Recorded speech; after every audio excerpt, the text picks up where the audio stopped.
Hello friends, నేను doctor personality Suman, children specialist. మీ అందరికీ ఒక బుక్ ఫోటో చూపిస్తా, జర్రా చూడండి. ఇది ఒకసారి చూసాను కదా ఏం రాసిందో. ఐఏపీ వాళ్ళు ఇండియాలో ఉన్న పీడియాట్రిషియన్స్ అందరికీ వ్యాక్సినేషన్ మీద ఇచ్చిన గైడ్ లైన్స్ అన్నట్టు. అయితే ఈ బుక్ గురించి మాకేం సార్ అనుకుంటారు కదా, జర్రా ఆగని చెప్తా. ఇంకో ఫోటో పెడతా, అది కూడా చదువుండ్రి. చూసాను కదా ఏమున్నదో. వ్యాక్సిన్ వేసినాక కొన్ని సెకండ్స్ ఆ సూది ఆడనే హోల్డ్ చేయాలంట. లేకపోతే ఏమవుతుందంటే ఆ సూది చేసిన హోల్ నుండి వ్యాక్సిన్ బ్యాక్ ఫ్లో అయ్యి బయటకు వచ్చే ఛాన్సెస్ ఉంటుంది అన్నట్టు. అప్పుడు ఆ వ్యాక్సిన్ వేసిన డోసు కూడా తగ్గినట్టు అవుతుంది కదా. ఇప్పుడు చెప్పిన ముచ్చట అర్థమవుతుంది కదా. అర్థం కాకపోతే మళ్ళీ ఫస్ట్ నుండి చూడండి. ఇప్పుడు అన్నిసార్లు చూసి ఏం చేయాలి సార్, మాకు ఏమైనా ఎగ్జామ్ పెడతారా ఏందని అనుకుంటారు కదా.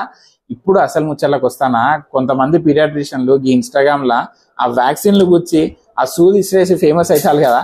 ఇక గట్ల కూర్చంగానే అక్కడ కాసేపు హోల్డ్ చేయకుండా ఇసిరేసుడు కరెక్ట్ ముచ్చట కాదన్నట్టు. అది నేను చెప్తలేను, ఇక మా గైడ్ లైన్స్ ఇచ్చిన ఐఏపీ టెక్స్ట్ బుక్ లోనే రాసిండు. అయితే పుసుక్కున వాళ్ళకి నాకు పడదనో లేకపోతే జెలస్ అనో అనుకోవద్దనే ఈ ముచ్చట ఫోటోలు అన్ని ముందడ పెట్టి మరీ చూపించిన. అండ్ ఇంకో ఇంపార్టెంట్ ముచ్చట ఏంటి అంటే, ఇట్లా వ్యాక్సిన్ లేచుడు కరెక్ట్ కాదు కాబట్టే ఇంకా వేరే పీడియాట్రిషియన్లు ఎవరికి ఇటువంటి కథలు పడతలేరు అన్నది కూడా మీరు అర్థం చేసుకోవాలి. ఇప్పుడు లేకపోతే ఇప్పటికల్లా సూది ఇసిరేస్తే క్యాచ్ బట్టని కూడా జాబులు తయారైతుంటాయి డాక్టర్ దగ్గర. అండ్ చివరిగా వ్యాక్సిన్ పనిచేత చేసిందా లేకపోతే ఏంది, మా పిల్లలైతే ఏడవకుండా సూది ఇప్పించుకున్నారు చాలా అనుకునేటోళ్ళేమో క్యారీ ఆన్. నేనైతే ఎవరిని ఆపుతలేను, నన్ను తిట్టుకోవద్దు.